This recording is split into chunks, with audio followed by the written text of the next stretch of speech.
Halo Mario Booster, selamat datang kembali di channel Mario Angelo. Oke, akhirnya kita sudah menonton film The Shadows Trace yang ada di platform Netflix. Oke, dan jujur ya, dengan durasi 2 jam itu gue sebagai penonton jujur dibuat nyesek banget dengan hasil akhir di film yang satu ini. Karena semuanya penuh dengan brutal, action, darah di mana-mana, kocar-kacir semua, dan wah, sinematografinya cakep banget dan gue suka banget hasilnya, gila.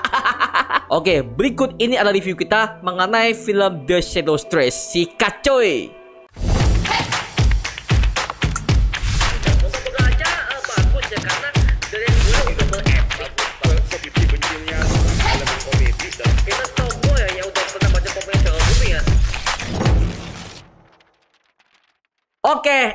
Oke. Akhirnya film The Shadows Trace udah kita tunggu hasilnya di platform Netflix ini. Yang dimana film ini digarap oleh Bang Timo Cahyanto. Yang paling gua tunggu hasil karyanya itu adalah film Si Buta dari Gua Hantu untuk jagat sinema bumi langit untuk superhero Indonesia. Oke, karena dia tuh udah mereview berbagai macam naskahnya dan juga skemanya, konsep artnya udah pernah ia share di Twitternya, bahkan di sosial media juga ya. Seperti itu, maka dari itu gue sambil menunggu karya dia mengenai Si Buta, gue langsung nonton aja dengan film The Shadows Trace ini. Yang dimana film ini akan mengisahkan tentang seorang agen rahasia yang berusaha untuk melindungi seorang anak kecil, yang dimana bocil ini ditangkap oleh mafia yang berusaha dengan anggota keluarganya. Oke, itu adalah plot utama dalam film The Shadows Trace ini. Dan juga MC-nya sangat unik banget, yang dimana namanya adalah kode, yaitu 13. Nah,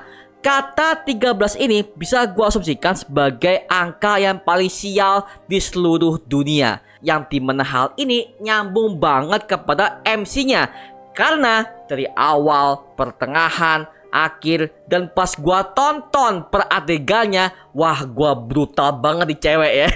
Akhirnya gua menambahkan hero perempuan, tapi dia nggak dibuat SJW seperti film-film yang ada di luar sana. Sorry ya, gue ngomong gini ya, karena lagi kalau film luar itu kalau mereka mau mengangkat tokoh perempuan, mereka selalu memberikan kesan SJW yang ada di setiap filmnya. Dan akhirnya The Shadows Trace ini, meskipun film ini akhirnya dibuat oleh Indonesia, tapi juga ada pihak luar juga membuat filmnya, tapi hasilnya untungnya tidak ada SJW feminisme yang ada di film yang satu ini. Dan juga semua aktingnya cukup oke. Bahkan di film ini yang paling gua cinta itu adalah semua penjahatnya. Lah kok bisa? Karena semua penjahat di film ini literally mereka seperti kayak villain-villain yang ada di komik Marvel DC. Contohnya adalah tokoh diperankan oleh Andri Masyadi, yang dimana dia berperan sebagai anak gubernur dan juga pembunuh yang sangat profesional. Dan ketika pas gue lihat dia tampil, itu jujur kesan ngerinya, kesan dia tertawanya, bahkan ketika dia pakai topeng itu, wah, anjir, ini villain komik banget sih. Jadi itu adalah film yang paling gue suka, dan sampai akhir dia diberikan sebuah kematian yang begitu tragis tapi cukup ngena. Nah, itu gue suka banget sih. Dalam segi jas putihnya, topengnya, ini membuat gue callback kepada Black Mask yang ada di universe Batman. Itu persis banget, Pak. Dia adalah mafia, ya. Dia dalam pemerintah, ya juga. Wah, ini gue ketika ngeliat dia tuh literally ini pure Black Mask banget sih. Dan akhirnya dia berhasil diperankan oleh si aktor yang bernama Andri Masyadi ini. Good job, gua suka banget perannya. I love it, I love so much mengenai villain yang satu ini. Dan gak cuma villain ini aja, ada berbagai macam tokoh-tokoh antagonis yang bisa dibilang mereka cukup oke dan juga memberikan sebuah kesan yang brutal kepada film The Shadows Trace yang satu ini. Tapi lagi-lagi yang paling gua suka itu adalah penjahat diperankan oleh si Bang Andri Masyadi ini. Good job, oke, gua suka banget, gua cinta banget mengenai villain yang satu ini. Dan juga men, yang gua notice itu adalah meski set tempatnya, ya kan, animasinya, CGI-nya, letakannya, wow, gokil banget, mahal banget, Pak. Gua ketika ngeliat semua berbagai macam DOP-nya, good job, gue suka banget. Ya, angle kamera, sinematografinya, ya kan, wow, gokil, gila. Dan kalau misalkan film ini dibandingkan dengan film John Wick punya, ya hampir mirip sih ya, karena mereka memiliki tema sama sebagai pembunuh bayaran, politik, kepolisian korup, dan juga mafia. Cuman lagi-lagi di film ini ada banyak banget improvisasi yang sangat bagus banget dan juga kece. Gue suka banget sih dalam segi alur plot ceritanya, plot twistnya, bahkan semua penjahat dan juga aliansinya, mereka semua adalah musuh. Plot twistnya dapat sih ya dalam segi mereka langsung menyerang si MC-nya tersebut karena dia melanggar aturan. Dan di endingnya gue nggak expect banget bahwa ada si Kang Yayan Ruhian main di film yang satu ini. Anjir, Kang Yayan is back. Karena kalau udah mereka mengangkat sebuah tema action, pasti mereka gak jauh-jauh banget dari ngundang Bang Yayan Ruhian dan juga si Bang Cecep Arifin. Nah, itu pasti sih. Halo, apakah Anda mencari produk sablon yang berkualitas? Ada Mario Angelo Digital Company yang dimana kami menyediakan berbagai macam kaos sablon dan juga mop berkualitas bergambar superhero dengan kualitas yang sangat HD. Ada Venom, Spider-Man, Batman, Superman, Joker, One Piece, dan masih banyak lagi. Dan tentunya ada banyak diskon yang tersedia untuk kamu loh. Hanya di Mario Angelo Digital Company. Pakai bahan premium, sablon awet, dan juga menggunakan teknologi terkini. Proses cepat, rapi, dan dikirim aman ke seluruh Indonesia. Dan juga pembayaran yang sangat mudah dengan menggunakan transfer, COD, dan juga QRIS. So, tunggu apa lagi? Langsung aja pesan sekarang juga di toko kita yang ada di Shopee. See you guys! Tapi masalahnya gue menemukan ada satu kekurangan yang membuat gue tuh agak kurang suka mengenai film yang satu ini. Kalau action udah banyak, di act ketiga itu pasti bikin penyakit. Dan apa yang gue takutkan ternyata memang bener cuy.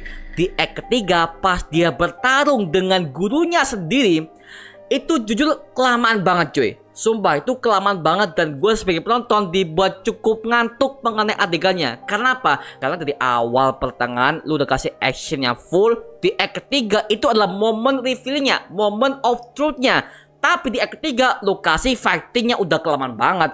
Udah kelamaan, revealnya lama juga. Wah elah. Dan jujur ya, gue sebagai penonton gue agak dibuat kayak anjir lah, lama banget, cepetan lah.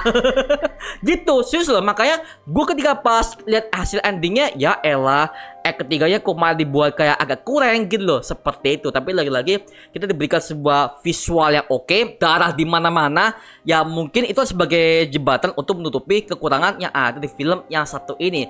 Jadi kita diberikan sebuah visual bagus, tapi dengan plot cerita yang agak sedikit gak make sense ya. Ya it's okay sih, gue sebagai penonton ya bisa mengerti dan juga paham. Karena film ini fokus kepada action sequence dan juga brutalnya ketimbang plot ceritanya. Seperti itu ya. Jadi lagi-lagi gue sebagai penonton jujur agak cukup kecewa dengan hasil akhirnya. Tapi so far gue cukup cinta banget bagaimana film ini menghadirkan berbagai macam action, bloodline, dan juga brutalisme yang sangat tinggi banget seperti levelnya John Wick punya. Seperti itu. Tapi lagi-lagi di act ketiga selalu bikin masalah. Yang dimana ya lagi-lagi kalau udah full action lu tambahin full action lagi. Ya elah, itu gue cukup ngantuk sih. Dan jujur ya, pas gue tonton di act ketiganya, gue langsung pause karena gue cukup capek mengenai ngikutin full fightingnya. Dan ketika pas gue ikutin, apakah gue yang capek, apakah gue yang ngantuk? Ternyata enggak cuy. Karena mending act ketiga itu adalah act yang dimana sang sutradara harus memberikan sebuah act of moment of truth, momen kebenaran, dan juga moment of plot twistnya. Sehingga film itu akhirnya memberikan sebuah kesan bahwa plot ceritanya seperti ini loh. Nah, maka dari itu gue menunggu banget bagaimana sequel dari film The Shadow's Trace kedua nantinya. Kalau misalkan ada sequel untuk film yang satu ini, karena di bagian endingnya mereka udah kasih sebuah jembatan untuk menuju ke sequel The Shadow's Trace kedua mendatang. Wah, gokil banget sih. Dan skor untuk film The Shadow's Trace di Netflix ini adalah 8,5/10. Jujur ya, karena gue suka banget bagaimana visualnya, actingnya, gokil banget pak. Gue suka banget. Nah sekarang gue serahkan kepada kalian, gimana pendapat kalian mengenai film The Shadow's Trace ini? tulis aja di kolom komentar di bawah dan kita bisa diskusikan bareng seperti biasanya. Oke? Itu cuma mengenai video kali ini. Jangan lupa like, comment, dan subscribe untuk mendukung gua membuat video mendidik menghiburkan semua. Karena gua janji sebisa mungkin gua akan membuat video seperti lagi untuk kalian semua. Dan jangan lupa follow semua sosial media kita di Instagram, Twitter, TikTok, bahkan Spotify kita ya. Linknya untuk siapa di kolom deskripsi di bawah. Karena situ kita juga update berbagai macam konten terbaru buat kalian semua. Dan kalau kalian ingin join bersama kita di grup komunitas, langsung aja join di grup ya kita, namanya Mario Booster Official. Linknya untuk siapkan di kolom deskripsi di bawah. Dan juga terima kasih buat kalian yang bergabung ke membership community. Nama gue Angelo. Sampai ketemu di video berikutnya. Ada semuanya. Woo!